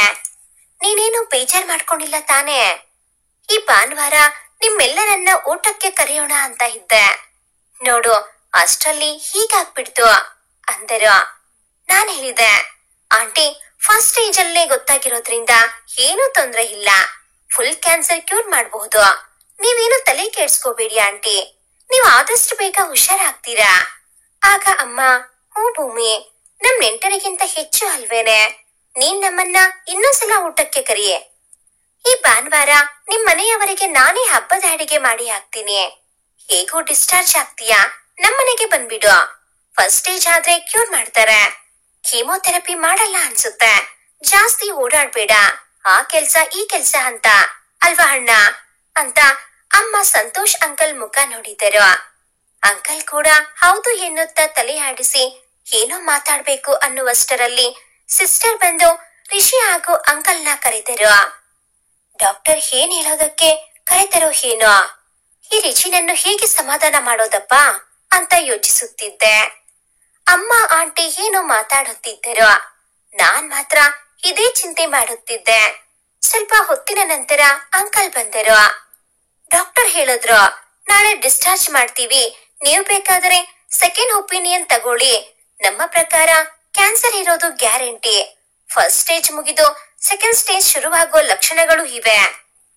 ಆದ್ದರಿಂದ ನಾವು ಆದಷ್ಟು ಬೇಗ ಟ್ರೀಟ್ಮೆಂಟ್ ಶುರು ಮಾಡ್ಬೇಕು ಅಂದರು. ಭೂಮಿ, ಇದನ್ನ ನಿನ್ ಮುಂದೆನೆ ಹೇಳ್ತಿರೋದು ಯಾಕಂದ್ರೆ ಬೇರೆಯವರ ತರ ನಿನ್ನ ದೇಹದಲ್ಲಿ ಏನಾಗ್ತಿದೆ ಅನ್ನೋದನ್ನ ಮುಚ್ಚಿಡಕ್ಕೆ ನಂಗೆ ಇಷ್ಟ ಇಲ್ಲ. ಸೊ ನಿಂಗೆ ಗೊತ್ತಿರ್ಬೇಕು ನಿನಗೇನಾಗ್ತಿದೆ ಅಂತ. ನೀನು ಹುಷಾರಾಗ್ತೀಯ ಅಂತ ನಿಂಗೆ ಅನ್ನಿಸಬೇಕು. ನಿನ್ನ ವಿಲ್ ಪವರ್ ಮೇಲೆ ಎಲ್ಲ ನಿಂತಿದೆ. ನಾವೆಲ್ಲ ನಿನ್ನ ಹಗಲು ರಾತ್ರಿ ಅನ್ನೋದನ್ನ ನೋಡದೆ ನೋಡಿಕೊಳ್ಳೋದಕ್ಕೆ ತಯಾರಿದ್ದೀವಿ. ನೀನು ಧೈರ್ಯ ತಂದುಕೊಂಡು ಹುಷಾರಾಗ್ಬೇಕು ಎಂದರು. ಆಗ ಆಂಟಿ, ಹೌದು ರೀ, ನೀವು ಹೇಳೋದು ಕರೆಕ್ಟ್. ನನ್ನ ವಿಷಯವಾಗಿ ನೀವು ಕೊರಗೋದು ನನಗೂ ಇಷ್ಟ ಇಲ್ಲ. ನಾನು ಟ್ರೀಟ್ಮೆಂಟ್ ತಗೊಳ್ತೀನಿ, ಆದಷ್ಟು ಬೇಗನೆ ಹುಷಾರಾಗ್ತೀನಿ. ಇನ್ನು ನಮ್ ರಿಷಿದು ಮದ್ವೆ ಮಾಡ್ಬೇಕು, ಮೊಮ್ಮಕ್ಕಳನ್ನ ಆಡ್ಸ್ಬೇಕು, ಎಲ್ಲ ಶುಭ ಕಾರ್ಯಗಳಿಗೂ ನಾನ್ ಇರ್ಬೇಕು. ನನಗೇನು ಆಗಲ್ಲ ರೀ, ನೀವೇನು ಚಿಂತೆ ಮಾಡ್ಬೇಡಿ ಅಂದಾಗ Rishi, that's like A good girl ಎನ್ನುತ್ತಾ ಭೂಮಿ ಆಂಟಿಯನ್ನ ತಪ್ಪಿಕೊಂಡ. ಇಷ್ಟೊಂದು ದೊಡ್ಡ ವಿಷಯವನ್ನ ಇಷ್ಟು ಸುಲಭವಾಗಿ ತೆಗೆದುಕೊಂಡ ರಿಷಿನ ಫ್ಯಾಮಿಲಿ ಕುರಿತು ಹೆಮ್ಮೆ ಅನಿಸಿತು. ಆಗ ಅಪ್ಪ, ವರ್ಷ ನಿನ್ ಮನೆಗೆ ಹೋಗಮ್ಮ, ರಾತ್ರಿ ನಾನು ಇಲ್ಲೇ ಇರ್ತೀನಿ. ಆಫೀಸಿಂದ ಇಲ್ಲಿಗೆ ಬಂದಿದ್ಯಾ ಅಂದರು. ನಾನು, ಹ್ಞೂ ಅಪ್ಪ ಹೋಗ್ತೀನಿ, ಆದ್ರೆ ಮತ್ತೆ ಬರ್ತೀರಿ. ನೀವು ಬೆಳಗ್ಗಿನಿಂದ ಇಲ್ಲೇ ಇದ್ದೀರಾ, ರಾತ್ರಿ ನಾನೇ ಇರ್ತೀನಿ. ಅಣ್ಣ ಐಸಿಯುನಲ್ಲಿ ಇದ್ರು ಯಾರಾದ್ರೂ ಇರ್ಬೇಕು, ನಾನ್ ಮತ್ತೆ ಬರ್ತೀನಿ, ನೀವಾಗ ಮನೆಗೆ ಹೋಗಿ ಎಂದೆ. ಅಪ್ಪ ಹಾಗಲ್ಲ ಎನ್ನುವಷ್ಟರಲ್ಲಿ, ಅಪ್ಪ ನಾನ್ ರಾತ್ರಿ ಇರ್ತೀನಿ, ನೀವೇನು ತಲೆ ಕೆಡ್ಸ್ಕೋಬೇಡಿ, ಮನೆಗೆ ಹೋದ್ರೆ ನಂಗೂ ಬೇಜಾರು ಎಂದೆ. ಆಗ ಭೂಮಿ ಆಂಟಿ, ವರ್ಷ ಹಾಗಾದ್ರೆ ನಮ್ಮನೆಗೆ ಹೋಗಿ ಫ್ರೆಶ್ ಅಪ್ ಆಗಿ ಬಾ, ಸುಮ್ನೆ ಅಷ್ಟು ದೂರ ಯಾಕೆ, ಈಗಿನ್ನು 6:30, ರಾತ್ರಿ ಊಟ ಮುಗಿಸಿಕೊಂಡೇ ಬನ್ನಿ, ರಿಷಿನೇ ಕರ್ಕೊಂಡು ಹೋಗ್ತಾನೆ ಅಲ್ವೇನೋ ಅಂದರು. ರಿಷಿ ಸುಮ್ಮನೆ ಸರಿ ಎನ್ನುವಂತೆ ತಲೆ ಅಲ್ಲಾಡಿಸಿದ. ನಾನು ಅವನ ಜೊತೆ ಮಾತಾಡಕ್ಕೆ ಕಾಯುತ್ತಿದ್ದೆ. ಆಂಟಿ ಹೇಳಿದ ತಕ್ಷಣ ಒಪ್ಪಿಕೊಂಡು ಬಿಟ್ಟೆ. ಅಂದುಕೊಂಡ ಹಾಗೆಯೇ ರಿಷಿಗೆ ಬಹಳ ಬೇಜಾರಾಗಿತ್ತು. ಅವನನ್ನು ಮಾತನಾಡಿಸುವ ಲಕ್ಷಣಗಳು ಕಾಣಲಿಲ್ಲ. ನಾನು ರಿಷಿ ಕೆಳಗೆ ಬರಲು ಲಿಫ್ಟ್ಗಾಗಿ ಕಾಯುತ್ತಿರುವಾಗ ನಾನೇ ಶುರು ಮಾಡಿದೆ. ಸಾರಿ ಕಣೋ ಎಂದೆ. ಅವನಿಂದ ಏನೂ ಪ್ರತಿಕ್ರಿಯೆ ಬರಲಿಲ್ಲ. ಮತ್ತೆ ಸಾರಿ ರಿಷಿ ಅಂದೆ. ಅವನು ನನ್ನತ್ತ ತಿರುಗಿ ನೋಡಿ ಸುಮ್ಮನಾದ. ಲಿಫ್ಟ್ ನಮ್ಮನ್ನು ಗ್ರೌಂಡ್ ಫ್ಲೋರ್ಗೆ ತಂದು ಬಿಟ್ಟಿತು. ರಿಷಿ ಸುಮ್ಮನೆ ಗಾಡಿ ಪಾರ್ಕಿಂಗ್ ನ ಬಳಿ ನಡೆಯುತ್ತಿದ್ದ. ನಂಗೆ ತುಂಬಾ ಬೇಜಾರಾಯಿತು. ನಾನ್ ಮಾತಾಡಿದ್ದು ಇವನಿಗೆ ಇಷ್ಟೊಂದು ಹರ್ಟ್ ಆಗುತ್ತೆ ಅಂತ ಭಾವಿಸಿರಲಿಲ್ಲ. ರಿಷಿ, ಸಾರಿ ಕಣೋ, ಅಣ್ಣನಿಗೆ ಆಕ್ಸಿಡೆಂಟ್ ಅಂತ ಕೇಳಿ ಸಿಕ್ಕಾಪಟ್ಟೆ ಗಾಬರಿಯಾಯಿತು, ಅದಕ್ಕೆ ಏನೇನೋ ಮಾತಾಡಿಬಿಟ್ಟೆ. ನಿನಗೆ ಹರ್ಟ್ ಮಾಡುವುದು ನನ್ನ ಉದ್ದೇಶವಾಗಿರ್ಲಿಲ್ಲ ಕಣೋ, ಪ್ಲೀಸ್ ಮಾತಾಡ್ಸು ರಿಷಿ. ನಿನಗೆ ನನ್ ಮೇಲೆ ಕೋಪ ಇದ್ರೆ ಬೈದ್ಬಿಡು, ನಾನ್ ಬೈಸ್ಕೊಳ್ತೀನಿ. ಜಗಳ ಈ ಸಂದರ್ಭದಲ್ಲಿ ಆಡೋದು ಬೇಡ ಕಣ. ನಾನು ಆಗ್ಲೇ ಅಂದಿದ್ದನ್ನ ಪರ್ಸನಲ್ ಆಗಿ ತಗೊಳ್ಬೇಡ. ನೀನು ಸಹ ಬಿದ್ಯಾ ಅಂತ ಹೇಳಿದ್ಯಲ್ಲ, ನಿಂಗೇನು ಹೀಟು ಆಗಿಲ್ವೇನೋ? ಕೈ ಕಾಲು ತರ್ಚಿಕೊಂಡಿಲ್ವಾ? ಫಸ್ಟ್ ಏಡ್ ಮಾಡಿಸ್ಕೊಂಡ್ಯಾ ಅಂತ ಒಂದೇ ಸಮನೆ ಮಾತಾಡುತ್ತಿದ್ದರೆ ರಿಷಿ ಮಾತ್ರ ಸುಮ್ಮನಿದ್ದ. ಗಾಡಿ ತೆಗೆದು ಗಾಡಿ ಹತ್ತು ಅಂದ. ನಾನು ಸುಮ್ಮನೆ ಗಾಡಿ ಹತ್ತಿದೆ. ರಿಷಿ ಗಾಡಿಯನ್ನ ಕಾಂಪೌಂಡ್ ಒಳಗೆ ನಿಲ್ಲಿಸಿ ಮನೆಯ ಬೀಗ ತೆಗೆದ. ವಿಶಾಲವಾದ ಹಾಲ್. ಮನೆಯ ಪ್ರತಿಯೊಂದು ವಸ್ತುವಿನಲ್ಲೂ ಆಂಟಿಯ ಅಭಿರುಚಿಯೇ ಕಾಣುತ್ತಿತ್ತು. ಮನೆ ಪೂರ್ತಿ ನೋಡದೆಯೇ ಅಪ್ಪ ಎಂದು ಉದ್ಧರಿಸುವಷ್ಟು ಚೆನ್ನಾಗಿತ್ತು. ರಿಷಿ ಏನೂ ಮಾತಾಡದೆ ಇದ್ದದ್ದು ಏನೋ ಒಂಥರ ಅನಿಸಿತು. ಇವನಿಗೆ ಇಷ್ಟ ಇಲ್ಲದೆ ಸುಮ್ಮನೆ ಇಲ್ಲಿಗೆ ಬಂದ ಅನಿಸಿತು. ಸುಮ್ಮನೆ ನಿಂತಿದ್ದ ನನ್ನನ್ನು ನೋಡಿ ರಿಷಿಕ್, ಕುಳಿತುಕೊಳ್ಳಲ್ವೇನೆ ಬಜಾರಿ? ಏನೋ ಹೊರಗಿನವರ ತರ ನಾನ್ ಹೇಳಿ ಅಂತ ಕಾಯ್ತಿದ್ಯಾ ಅಂದ. ನನಗೆ ಇದ್ದ ಬೇಜಾರೆಲ್ಲ ಈಗ ಸಿಟ್ಟಿನ ರೂಪದಲ್ಲಿ ಹೊರಬಂತು. ಏನೋ ಬಜಾರಿ ಅಂತ ಕರೀತಿದ್ಯಾ? ಅಷ್ಟು ಮಾತಾಡ್ಸಿದ್ರು ಒಂದ್ ಮಾತು ಮಾತಾಡ್ಲಿಲ್ಲ, ಈಗ ಬಜಾರಿ ಅಂತೆ ಬಜಾರಿ. ಈಗ ನಿಮ್ಮನೆ ನೋಡಿದ ತಕ್ಷಣ ನಮ್ಮನೇನೆ ಅಂತ ಅನ್ಕೊಂಡು ನೆಲದ ಮೇಲೆ ಹೊರಲಾಡಿ ಕಂಬಕ್ಕೆ ಮುತ್ಕೊಟ್ಟು ಎಷ್ಟೋ ವರ್ಷ ಆದ್ಮೇಲೆ ಮನೆಗ್ ಬಂದೋರ್ ತರ ಹಾಡ್ಬೇಕಿತ್ತಾ ಅಂದೆ. ರಿಷಿ, ಹೋ, ನೀನ್ ಮಾತಾಡಿದ ತಕ್ಷಣ ಮಾತಾಡ್ಬೇಕಿತ್ತು ಅಲ್ವಾ? ನಿಮ್ಮಣ್ಣ ಗಾಡಿ ಗುದ್ದಿದ್ದಕ್ಕೆ ಆಕ್ಸಿಡೆಂಟ್ ಆಗಿದ್ದು. ವಿಷಯ ಗೊತ್ತಾಗಿದ ತಕ್ಷಣ ನಾನೇ ಏನೋ ಆಕ್ಸಿಡೆಂಟ್ ಮಾಡಿಸಿ ನಿಮ್ಮಣ್ಣನ ಜೀವ ತೆಗೆಯೋ ಕೆಲಸ ಮಾಡ್ದೆ ಅಂತ ಮಾತಾಡ್ದಲ್ಲ, ನಂಗೇನ್ ಖುಷಿ ಆಗುತ್ತಾ ನಿನ್ ಮಾತ್ ಕೇಳಿ? ಅಮ್ಮಂಗೆ ಕ್ಯಾನ್ಸರ್ ಅಂತ ಹೇಳಿದ್ರೆ ಅದ್ರ ಬಗ್ಗೆ ಒಂದ್ ಮಾತು ಕೇಳ್ದಿರಾ ಬೈದು ಎದ್ದು ಹೋದೆ ತಾನೆ? ನೀನ್ ಮಾಡಿದ್ ಸರಿ ಅಲ್ವಾ ಅಂದ. ರಿಷಿ, ನಾನ್ ಮಾಡಿದ್ದು ತಪ್ಪೇ ಕಣೋ, ಅದಕ್ಕೆ ಸಾರಿ ಹೇಳ್ದೆ ತಾನೆ. ಭೂಮಿ ಆಂಟಿಗೆ ಹೇಗಿದೆ ಈಗ ಅಂತ ಕೇಳಿಲ್ಲ ಅಂತ ನನ್ನ ನಾನೇ ಬೈಕೊಂಡೆ. ಅಣ್ಣಂಗೆ ಯಾವತ್ತೂ ಹೀಗೆ ಆಗಿರ್ಲಿಲ್ಲ ಕಣೋ ರಿಷಿ, ಅದಕ್ಕೆ ಟೆನ್ಷನ್ ಅಲ್ಲಿ ಏನೇನೋ ಮಾತಾಡಿದೆ, ಅದಕ್ಕೆ ಸಾರಿ ಅಂದೆ ತಾನೆ ಅಂದೆ. ಹೌದು, ಸಾರಿ ಅಂದ್ರೆ ಅಂದಿದ್ದನ್ನ ಹಿಂದೆ ತಗೊಳಕ್ಕೆ ಆಗಲ್ಲ ಕಣೆ. ನೀನೇನ್ ಚಿಕ್ಕ ಹುಡುಗಿನ? ಏನೋ ಅಂದೆ ಏನೋ ಆಯ್ತು ಅನ್ನಕ್ಕೆ? ನಿಂಗೆ ಯಾರಾದ್ರೂ ನಿನ್ನಿಂದಾನೇ ಅನಾಹುತ ಆಯ್ತು ಅಂತ ಗೂಬೆ ಕೂರ್ಸಿದ್ರೆ ಎಷ್ಟು ನೋವಾಗುತ್ತೆ ಅಂತ ಗೊತ್ತಾಗ್ತಿತ್ತು ಅಂತ ಹೇಳಿ ಎದ್ದು ಹೋದ. ಅವನಿಗೆ ಬೇಜಾರಾಗಿದೆ, ಆಮೇಲೆ ಸರಿ ಹೋಗ್ಬೋದು ಅಂತ ನಾನು ಸುಮ್ಮನಾದೆ. ಸೋಫಾದ ಮೇಲೆ ಕೂತು ಆಂಟಿ ಮಾಡಿದ್ದ ವಾಲ್ ಪೇಂಟಿಂಗ್ ನೋಡ್ತಿದ್ದೆ.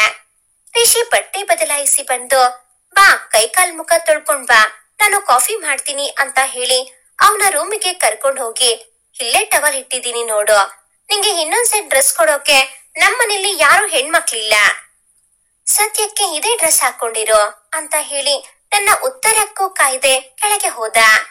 ನಾನು ಕೆಳಗೆ ಬರೋ ಹೊತ್ತಿಗೆ ಕಾಫಿ ಡಿಕಾಷನ್ ನ ಘಮ ಮನೆಯೆಲ್ಲ ಹರಡಿತ್ತು.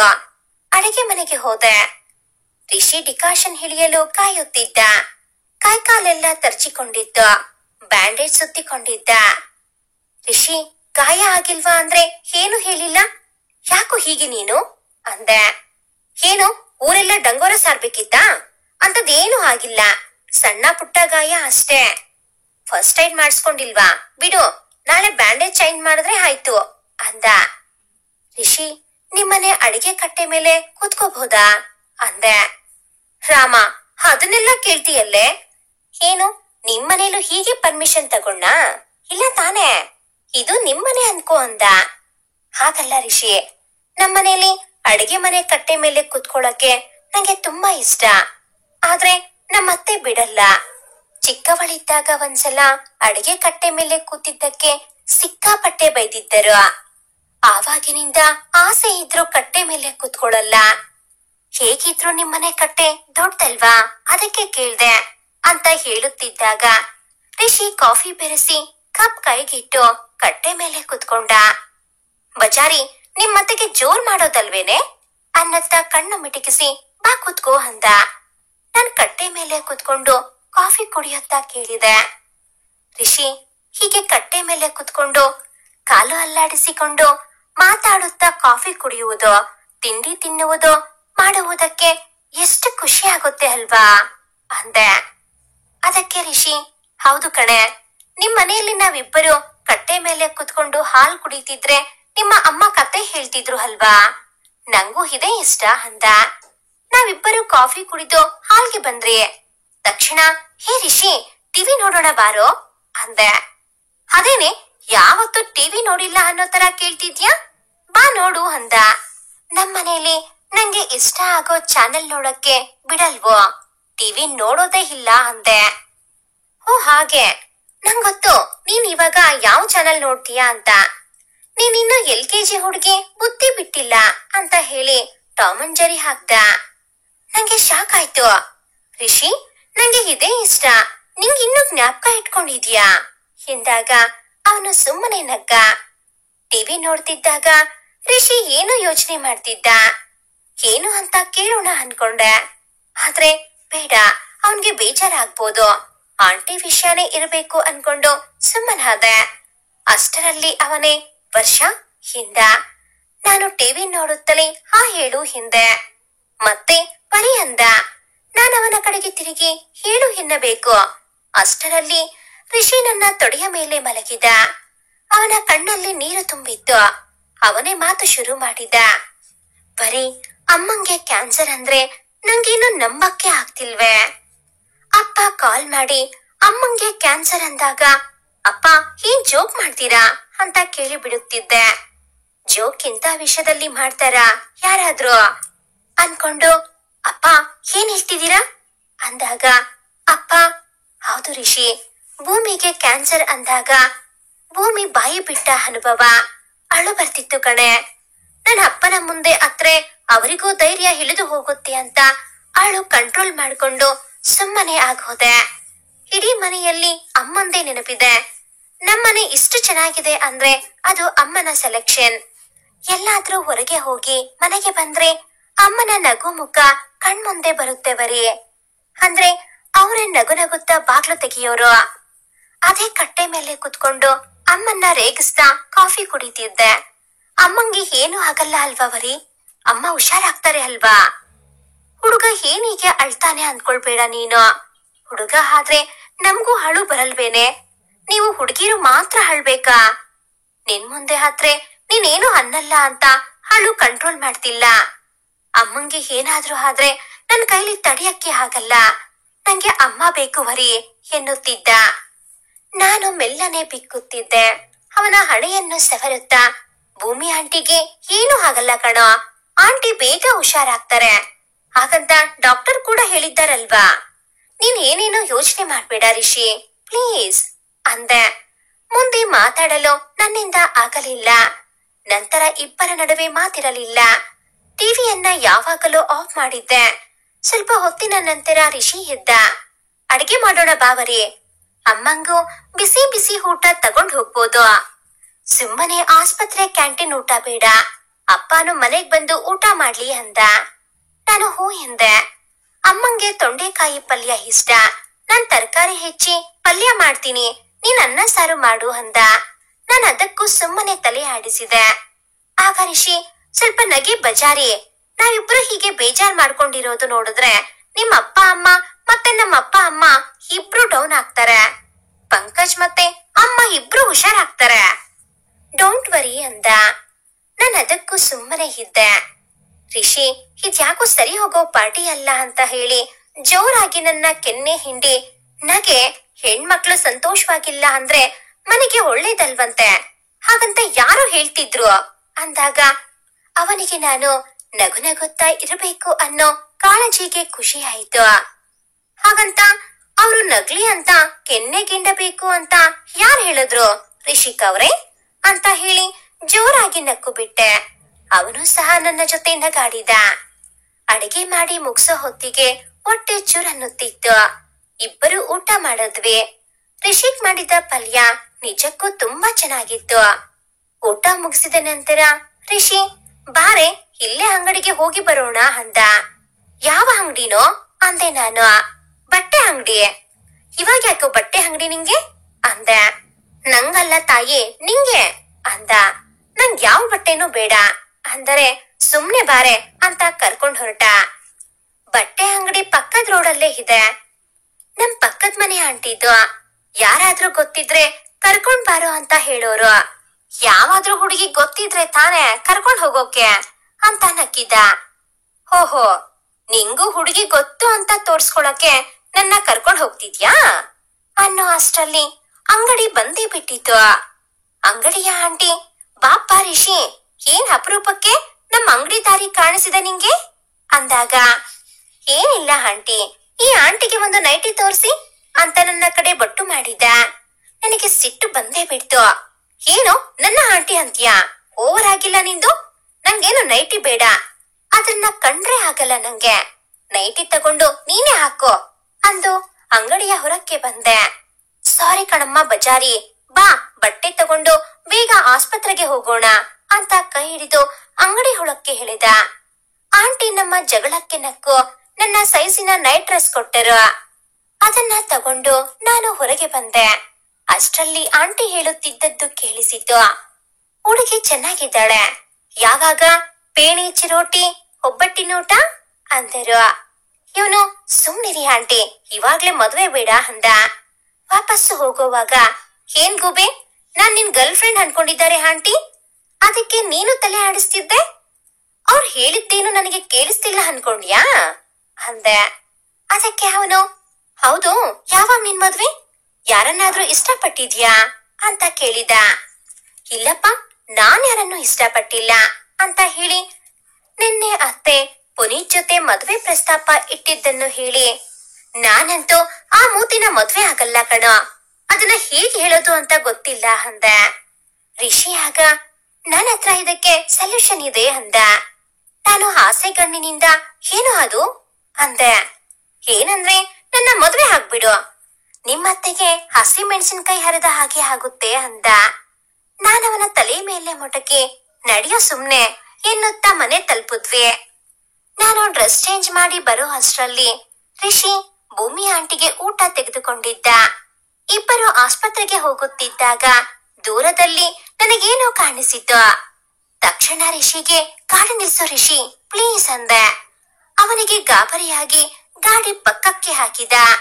ಏನೇ ಆಯ್ತು ಇದ್ದಕ್ಕಿದ್ದ ಹಾಗೆ ನಿಂಗೆ ಅಂದ. ಹೇ ರಿಷಿ, ಆ ಚುಮ್ಮಿ ಎಷ್ಟು ಚೆನ್ನಾಗಿದೆ, ತುಂಬಾ ತಿಂಗಳಿಂದ ಹುಡುಕುತ್ತಿದ್ದೆ, ಇವತ್ ಕಾಣಿಸ್ತು ನೋಡು, ತಗೋಬೇಕು ಬಾರೋ ಅಂದೆ. ಅಯ್ಯೋ ನಿನ್ನ, ಅದೇನಾಯ್ತು ಅಂತ ಗಾಬರಿ ಆಯ್ತು, ತಿಕ್ಲು ಅಂತ ಗಾಡಿ ನಿಲ್ಸಿ ಜುಮ್ಮಿ ತಗೊಂಡು ಆಸ್ಪತ್ರೆಗೆ ಹೊರಟ್ವಿ. ಆಂಟಿ ನಮ್ಗೆ ಕಾಯುತ್ತಾ ಇದ್ರು. ಅಪ್ಪ ಅಮ್ಮ ಮನೆಗೆ ಹೊರಟರು. ಆಂಟಿ ಊಟ ಮಾಡಿದ ನಂತರ, ವರ್ಷ ನೀನು ಇಲ್ಲೇ ಇರೋ, ರಿಷಿ ಕೂಡ ಇಲ್ಲೇ ಇರ್ಲಿ, ರಾತ್ರಿ ಅಲ್ಲೆಲ್ಲೋ ನೀನೊಬ್ಳೆ ಇರ್ಬೇಡ, ಇಲ್ಲೇ ಮಲ್ಗೋ ಅಂತ ಹೇಳಿದ್ರು. ಆಂಟಿ, ಪರವಾಗಿಲ್ಲ, ICU ಪೇಷಂಟ್ ಕಡೆಯವರಿಗೆ ಅಂತ ಜಾಗ ಇರುತ್ತಲ್ಲ, ನಾನು ಅಲ್ಲೇ ಇರ್ತೀನಿ. ನಾನು ಇಲ್ಲೇ ಇದ್ರೆ ಮಲ್ಗೋಕೆ ಜಾಗ ಇಲ್ವಲ್ಲ, ಯಾರಾದ್ರೂ ಒಬ್ರು ಕೂತಿರ್ಬೇಕು ಅಂದೆ. ಹಲೋ, ಅಮ್ಮ ಹೇಳೋದು ಕೇಳಿಸುತ್ತಾನೆ, ಇಲ್ಲೇ ಇರು ಪರವಾಗಿಲ್ಲ, ನಾನ್ ಕೂತಿರ್ತೀನಿ, ನೀನ್ ಮಲ್ಕೋ. ಇನ್ನೂ ಜಾಸ್ತಿ ಮಾತಾಡಿದ್ರೆ ಇಲ್ಲಿ ಯಾರು ಕೇಳಿಸ್ಕೊಳಲ್ಲ ಅಲ್ವಾ ಅಮ್ಮ ಅಂತ ರಿಷಿ ಆಂಟಿ ಕಡೆಗೆ ನೋಡಿ ಕಣ್ಣು ಹೊಡೆದ. ನಾನು ಅಲ್ಲೇ ಬೆಚ್ಚಗೆ ಮಲಗಿದೆ. ಆಂಟಿ ಕೂಡ ಮಲಗಿದರು. ರಿಷಿ ಫೋನ್ ನೋಡುತ್ತಾ ಕೂತಿದ್ದ. ಯಾವಾಗ ನಿದ್ರಾದೇವಿ ಆವರಿಸಿದಳೋ ಗೊತ್ತಿಲ್ಲ, ಆದರೆ ಮಧ್ಯರಾತ್ರಿ ಯಾಕೋ ಎಚ್ಚರಿಕೆ ಆಯಿತು. ರಿಷಿ ಪಾಪ ಅಲ್ಲೇ ಚೇರ್ ಮೇಲೆ ಕೂತಿದ್ದ.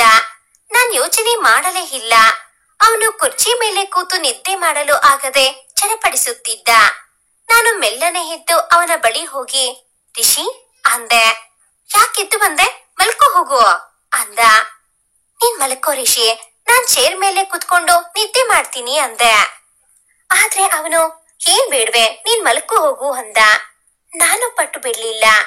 ಆಗ ಅವನು, ಸರಿ ಬಾ, ಕಾಫಿ ಕುಡಿದು ಬರೋಣ, ಆಮೇಲೆ ಮಲ್ಕೊಳ್ತೀನಿ ಅಂದ. ಇಷ್ಟೊತ್ನಲ್ಲಿ ಕಾಫಿನಾ? ಲೂಸು, ತಲೆ ಸರಿ ಇದೆಯೋ ಅಂದೆ. ಬಾರೆ ಬಜಾರಿ ಸುಮ್ನೆ ಅಂದ. ಮೌನವಾಗಿ ಅವನ ಹಿಂಬಾಲಿಸಿದೆ. ಯಾವತ್ತಾದ್ರೂ ಮಧ್ಯರಾತ್ರಿ ಹೀಗೆ ಆಚೆ ಬಂದಿದ್ಯಾ ನೀನು ಅಂತ ಕೇಳಿದ ರಿಷಿ. ನಾನಿಲ್ಲ ಎಂದು ತಲೆ ಅಲ್ಲಾಡಿಸಿದೆ. ಅವನು ಸುಮ್ಮನಾದ. ಈ ಸರ ಹೊತ್ತಿನಲ್ಲಿ ಕಾಫಿ ಯಾಕೋ ಕುಡಿತೀಯಾ ಅನ್ನೋ ನನ್ನ ಪ್ರಶ್ನೆಗೆ, ಕೆಲವೊಬ್ಬರಿಗೆ ಕಾಫಿ ಕುಡಿದ್ರೆ ಬರೋ ನಿದ್ದೆ ಹೊರಟು ಹೋಗುತ್ತೆ, ಆದ್ರೆ ನಂಗೆ ಒಳ್ಳೆ ಕಾಫಿ ಕುಡಿದ್ರೆ ಒಳ್ಳೆ ನಿದ್ದೆ ಬರುತ್ತೆ, ಅದಕ್ಕೆ ಕಾಫಿ ಕುಡಿತಿರೋದು ಅಂದ. ಕಾಫಿ ಕುಡಿದ್ಮೇಲೆ ಅದೇ ಗಣೇಶನ ಗುಡಿ ಹತ್ರ ಬಂದ್ವಿ. ಆ ಕಲ್ಲು ಬೆಂಚಿನ ಮೇಲೆ ಕೂತು ನಕ್ಷತ್ರಗಳನ್ನು ನೋಡುತ್ತಿದ್ದೆ. ಬಾನಲ್ಲಿ ಚಂದ್ರ ಹೊಳೆಯುತ್ತಿದ್ದ. ಅವನ ಸುತ್ತಮುತ್ತ ನಕ್ಷತ್ರಗಳು ಮಿಂಚುತ್ತಿದ್ದವು. ಇದರ ಜೊತೆಗೆ ಆಹ್ಲಾದಕರ ತಂಗಾಳಿ ಬೀಸುತ್ತಿತ್ತು. ಈ ಪ್ರಕೃತಿಯ ಎಷ್ಟು ಚಂದ. ಪ್ರತಿಯೊಬ್ಬರೂ ಸಹ ಹೀಗೆ ನಿಶಬ್ದದಲ್ಲಿ ಆನಂದವನ್ನು ಗುರುತಿಸುತ್ತಾರೋ ಇಲ್ವೋ. ಇಷ್ಟು ವರ್ಷಗಳಿಂದ ನಾನಿಂತಹ ಸಣ್ಣ ಪುಟ್ಟ ಖುಷಿಗಳನ್ನು ಕಾಣಲು ಆಸೆ ಇದ್ದರೂ ಸಾಧ್ಯವೇ ಆಗುತ್ತಿರ್ಲಿಲ್ಲ. ಕಂಡವರ ಹಂಗಿನಲ್ಲಿ ಬೀಳದಿದ್ದರೂ ನಮ್ಮನ್ನು ಹಿಡಿದಿಟ್ಟುಕೊಳ್ಳುವ ಜನರ ದುರ್ಬುದ್ಧಿಗೆ ಏನನ್ನಬೇಕು. ಎಷ್ಟು ಖುಷಿ ಆಗುತ್ತಲ್ವಾ ಮಧ್ಯರಾತ್ರಿಯಲ್ಲಿ ಆಕಾಶದಲ್ಲಿ ನಕ್ಷತ್ರಗಳನ್ನು ದಿಟ್ಟಿಸೋದು. ರಿಷಿ ಹೇಳಿದ. ನಾನವನನ್ನು ನೋಡಿ ಹೂಗುಟ್ಟಿದೆ. ನೀನ್ ಯಾವತ್ತು ಮಧ್ಯರಾತ್ರಿ ಮನೆಯಿಂದ ಆಚೆ ಬಂದು ನೋಡಿರ್ಲಿಲ್ವಾ ಅನ್ನುವ ಅವನ ಪ್ರಶ್ನೆಗೆ ನಾನು ವಿಷಾದದ ನಗೆ ನಕ್ಕೆ. ಗೊತ್ತು ಕಡೆ ನೀನ್ ನೋಡಿರಲ್ಲ ಅಂತ. ಹೋಗ್ಲಿ, ಹಳೇದನ್ನ ಬಿಟ್ಟಾಕೋ, ಇವಾಗ ಖುಷಿಯಾಗಿರು ಅಂದ. ಆಗ ನಾನು, ರಿಷಿ ಒಂದ್ ಮಾತ್ ಹೇಳ ಅಂದೆ. ನೀನ್ ಒಂದ್ ಮಾತ್ ಅಂತ ಹೇಳಿ ಇಡೀ ದಿನ ಬೇಕಾದ್ರೂ ಕೊಯ್ತೀಯ ಅಂದ. ಹೇ ಗೂಬೆ, ಕೇಳಿಸ್ಕೊ, ನೀನ್ ಸಿಕ್ಮೇಲೆ ಏನೋ ಒಂಥರ ಖುಷಿ ಕಣ.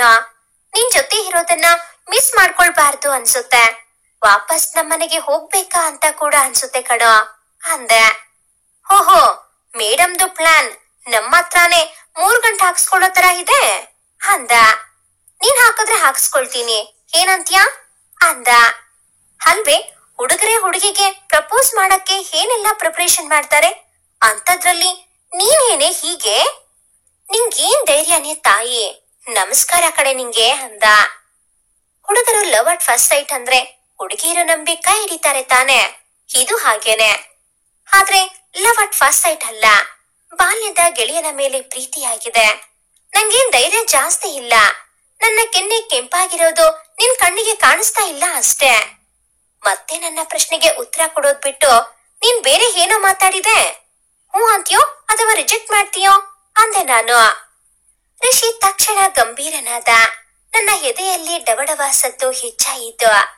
ಇವನಿಗೆ ನನ್ನ ಮದ್ವೆ ಮಾಡ್ಕೊಳ್ಳೋಕೆ ಇಷ್ಟ ಇದೆಯೋ ಇಲ್ವೋ? ರಿಷಿ, ಇಷ್ಟ ಇಲ್ಲ ಅಂದ್ರೆ ಮುಚ್ಚಿಡ್ಬೇಡ, ಹೇಳ್ಬಿಡು, ನಾನೇನು ಅನ್ನೋವಷ್ಟರಲ್ಲಿ ಶ್, ಬೇರೆ ಏನಾದ್ರೂ ಹೇಳದ್ನಾ? ನಾನಿಲ್ಲ ತಾನೆ. ಎಲ್ಲ ನೀನ್ ಒಬ್ಳೆ ಮಾತಾಡ್ತೀಯಲ್ಲೇ ವರಿ, ನಂಗೂ ಮಾತಾಡಕ್ಕೆ ಅವಕಾಶ ಕೊಡೆ ಅನ್ನುತ್ತಾ ನನ್ನ ಭುಜದ ಸುತ್ತ ಕೈ ಹಾಕಿ ನನ್ನ ಕಿವಿಯಲ್ಲಿ ಐ ಲವ್ ಯು ವರಿ ಅಂದ. ನನ್ನ ಮೈ ರೋಮಾಂಚನಗೊಂಡಿತು. ಸಂತೋಷದಲ್ಲಿ ತೇಲಿ ಹೋದೆ. ನಮ್ಮನ್ನು ಪ್ರೀತಿಸುವ ಹಾಗೂ ನಾವು ಪ್ರೀತಿಸುವ ವ್ಯಕ್ತಿಗಳು ಒಬ್ಬರೇ ಆದಾಗ ಎಷ್ಟು ಚಂದ. ಈ ಪ್ರೀತಿಯೇ ಹೀಗೆ ಮೈಮನಗಳನ್ನು ಪುಳಕಗೊಳಿಸುತ್ತವೆ. ಯಾಕೆ ಸುಮ್ನೆ ಆಗೋದೆ? 3 ಗಂಟಾಕಿ ಹಗಲಲ್ಲಿ ಅರುಂಧತಿ ನಕ್ಷತ್ರವನ್ನು ನಾನೇ ನಿಂಗೆ ತೋರ್ಸೋದು ಒಪ್ಪಿಗೆ ತಾನೇ ಅಂದ. ನಾನವನ ಕಣ್ಣಲ್ಲಿ ಭರವಸೆಯನ್ನು ಕಂಡೆ. ಏನೇ ಆದರೂ ಒಬ್ಬರಿಗೊಬ್ಬರು ಇರೋಣ ಅನ್ನುತ್ತಿತ್ತು ಅವನ ಕಣ್ಣುಗಳು. ಮಾತಾಡೋಕೆ ಪದಗಳು ಇರಲಿಲ್ಲ. ನಾನು ಸುಮ್ಮನೆ ಕುಳಿತೆ. ಹೇ, ಆಂಟಿಗೆ ಎಚ್ಚರ ಆದ್ರೆ ಗಾಬರಿ ಪಡ್ತಾರೆ, ಬಾರು ಅನ್ನುತ್ತಾ ಅವನನ್ನು ವಾರ್ಡಿಗೆ ಎಳೆದುಕೊಂಡು ಹೋದೆ. ಆದ್ರೆ ಪುಣ್ಯಕ್ಕೆ ಆಂಟಿ ಎದ್ದಿರ್ಲಿಲ್ಲ. ರಿಷಿ ಮಲಗಿದ. ನಾನ್ ಚೇರ್ ಮೇಲೆ ಕೂತು ಕಿಟಕಿ ಆಚೆ ನೋಡುತ್ತಿದ್ದೆ. ರಿಷಿ ಮಗುವಿನಂತೆ ನಿದ್ರಿಸುತ್ತಿದ್ದ. ಅಮ್ಮಂಗೆ ಹುಷಾರಿಲ್ಲ ಎಂದು ಅತ್ತ ಅವನ ಮುಖ ನೆನಪಾಯಿತು.